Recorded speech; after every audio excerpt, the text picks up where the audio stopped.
Hey guys, this is Illusion PODFIC, and today we're going to be reading Friends, Definition May Vary by Slade Snowflakes.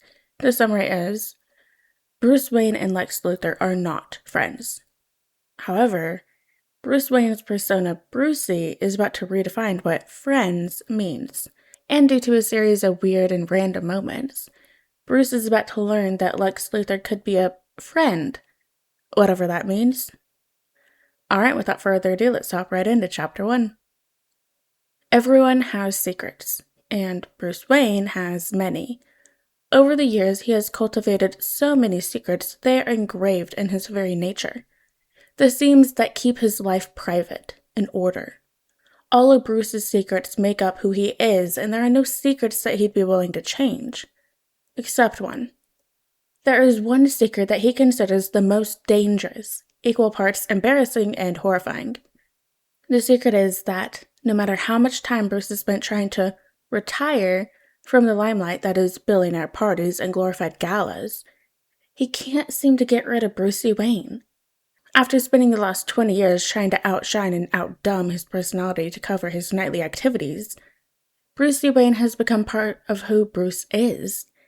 Now with Dick grooming to be the next Batman, as well as the new CEO of Wayne Enterprises, there is no reason for Bruce to throw himself into the Brucie act, being wild and uncontrollable just for the cameras.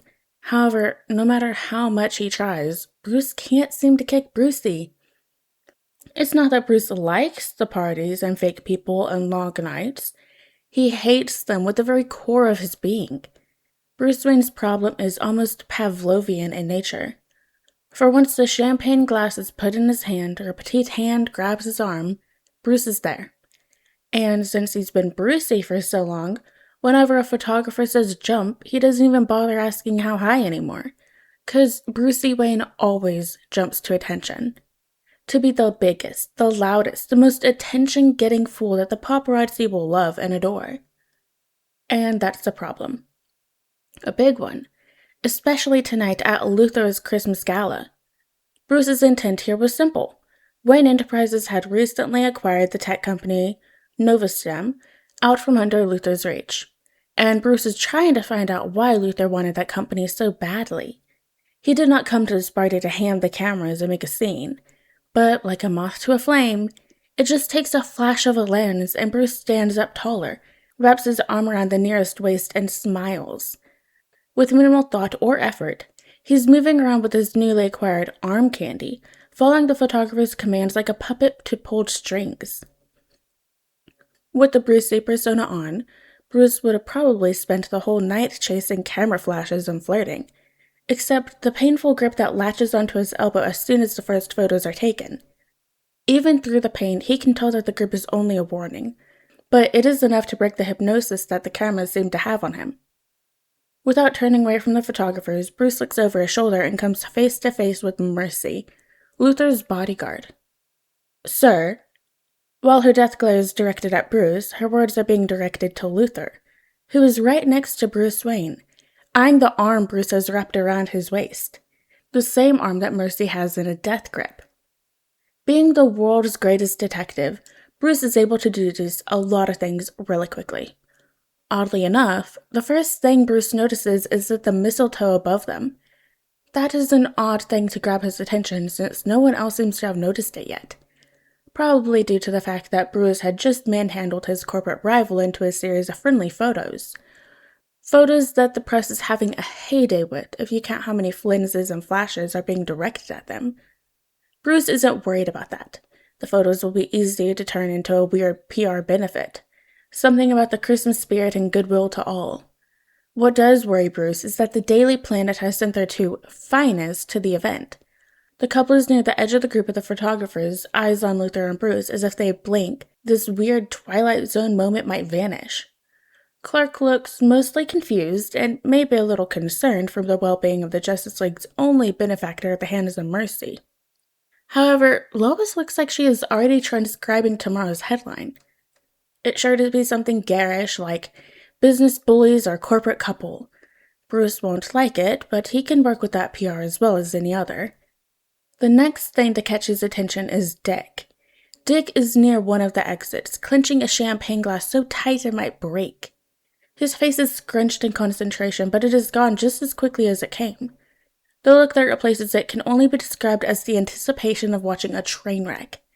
His other hand starts to reach out for the phone in his pocket. Assuming that Dick's plan didn't actually have an attack in it, Bruce turns his attention to the last, biggest concern, the said train wreck, Lex Luthor. For the years Bruce had known and fought against Luthor, he has always considered Luthor a man of extremes. He leans to either extreme control or extreme emotions, and it seems the situation has Luthor emoting more than Bruce is used to. Bruce watches with fascination as several emotions war on Luthor's face, surprised that none of them were unadulterated rage. Luthor sends a pointed look at Mercy, judging her for her too protective actions, before turning his gaze to Bruce. Only due to Bruce's close proximity and his hyper-focus on Luthor does Bruce catch a micro-expression on Luthor's face. The corner of his mouth slowly turns upwards. Unsure if the motion is a snarl at Bruce or a smirk at whatever Luthor would possibly find funny about this situation, Bruce waits with bated breath on the outcome of Luthor's decision. Luthor furrows his brow as he glances down again at Bruce's arm, and Bruce thinks that Luthor would just signal Mercy to kill Bruce in front of all these people. To hell with the consequences. But apparently covering up the death of your multi-million-dollar competitor was just too much effort for the already busy evening. Bruce can only watch in surprise as Luthor's face morphs into a fake smile, as bright as Brucie's. Luthor wraps his arm around Bruce's waist and turns away from Mercy to face the cameras again. What's a few photos amongst friends? The quiet but harsh emphasis on the words is equal part mocking and condescending, but it is emphasized more by the arm that clenches tighter on Bruce's waist, forcing him to hide a flinch. Bruce knows the younger man is showing him that he is in charge of the situation, that this whole situation is happening because Luthor is letting it happen. However, having spent more than a decade fighting against Luthor the villain, as well as Luthor the corporate man, Bruce knew this is a challenge, but never a challenge he's had to face with before. It's a challenge that he's unsure if he even wants to challenge, or if he knows how to.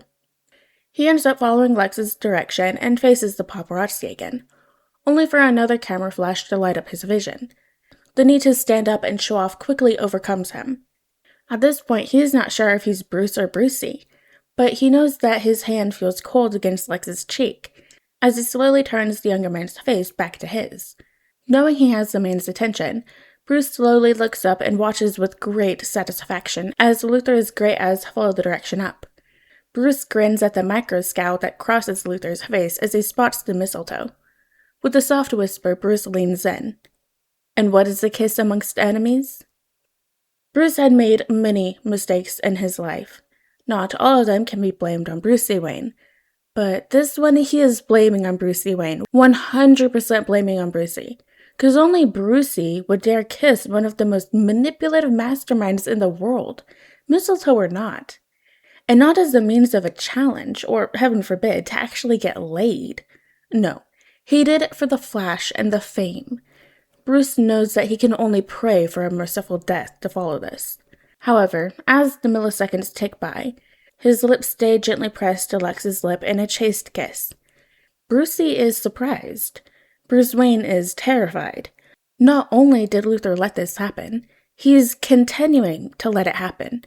As the cameras flashed around them and the roar of shock and surprise onlookers surround them, it dawns on Bruce that he might not be dealing with Luthor the villain, nor Luthor the corporate man anymore. It seems Bruce isn't the only one dealing with a disconnected persona. However, unlike Bruce's camera persona to stand out to make a scene, Lex Luthor has tailored his entire camera persona to not cause a scene. When in the spotlight, Lex has always handled everything with the precision and power of a man in control. And though Bruce can feel Lex's fingernails digging into his side with the intent to hurt, Lex does not pull abruptly away. He doesn't violently push Bruce away, nor does he yell or scream or curse Bruce out. He keeps contact with the kiss enough to make it gentle and friendly, before he slowly pulls his head back. With his attention no longer focused on Lex's lips, and the bizarre situation he got himself into, Bruce noticed that not only is his side still burning from the death grip Lex has on it, but he can also feel his bones grinding together. his elbow still at the mercy of Mercy's grip. He also notices that the camera flashes had doubled in amount since before the kiss. And for the first time in a long time, Bruce finds himself at a loss. He really needs to do some damage control. This is getting too out of hand. It's already too far out of control. He needs to walk away from this quickly. Time for a tactical retreat. Bruce puts on a blindingly wide smile as he slowly backs away from the pair, casually shaking off their grips. Seeing that he's in the clear, he opens his mouth for some kind of farewell. I'll take the rest of that in the coat closet later. The vivacious comment leaves his mouth, accompanied by a wink and a smirk. As he walks away, the need to facepalm hits Bruce like a wave of regret. Brucie Wayne is going to be the death of him. Bruce's only saving grace is that apparently all the paparazzi seem to stay with the host of the party, and Bruce is able to break away from the group without incident. However, before he can make a hasty retreat, he spots Dick striding towards him, though his attention is focused on his phone. Not ready to deal with any type of conversation that's about to happen, Bruce yanks the glass of champagne from Dick's other hand as he nears. I will give you my entire company right now for your silence. A grin breaks out across Dick's face, though he doesn't bother looking up. Bruce, I don't think it's my sounds you should be worried about. I'm not the only one that saw it. I'm not the only one who took photos. Actually, I'm the only one who hasn't posted them yet. Bruce frowned at his son. Yet? Dick continues to mess with his phone, ignoring his father's tone. Of course. Gotta make you look cute together. With a big flourish, he presented his phone to Bruce, showing a photo editing app with a star-filtered photo of Bruce and Lex kissing, covered in BFF and heart stickers. With a voice as cold as the dead of night, Bruce walks around Dick towards the exit. I disown you. As Bruce leaves the gala, he is followed by an echoing cackle, a laugh shortened with a gasp. Wait! We need to talk hashtags! Alright guys, and that is the end of chapter 1 of Friends, Definition May Vary by Slade Snowflakes. I hope you guys liked it, and see you next chapter.